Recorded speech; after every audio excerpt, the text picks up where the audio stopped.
Good evening, welcome to the evening episode. இது வந்து ஒரு மினி விலாக் தான்.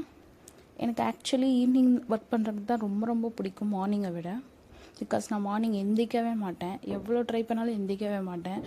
என்றைக்கு நான் மார்னிங் சீக்கிரம் எந்திரிக்கணும்னு நினைக்கிறேன்னா அன்றைக்கி தான் லேட்டாக எந்திரிப்பேன்.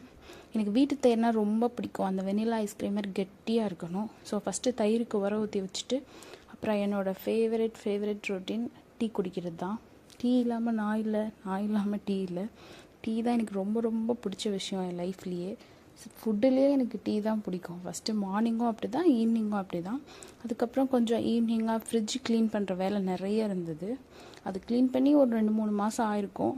ஸோ ஃபஸ்ட்டு அதை முடிச்சிடலான்னு சொல்லிவிட்டு அது எல்லாத்தையும் எடுத்து க்ளீன் பண்ணி வேஸ்ட்டான காய்கறி, ஃப்ரூட்ஸ் இது எல்லாத்தையும் கீழே தூக்கி போட்டு அந்த வேலையை ஃபஸ்ட்டு நான் முடிச்சிட்டேன். அதை முடித்தா தான் எனக்கு தூக்கமே வருன்ற மாதிரி இருந்தது ஒரு 2-3 டேஸாக. ஸோ அது முடிச்சுட்டு நைட் ரொட்டீனாக தோசையும் சட்னியும் பண்ணி சாப்பிட்டுட்டு தூங்கிட்டோம். இந்த மினி விலாக் பிடிச்சிருந்தா லைக் அண்ட் சப்ஸ்கிரைப் பண்ணிக்கோங்க கைஸ்.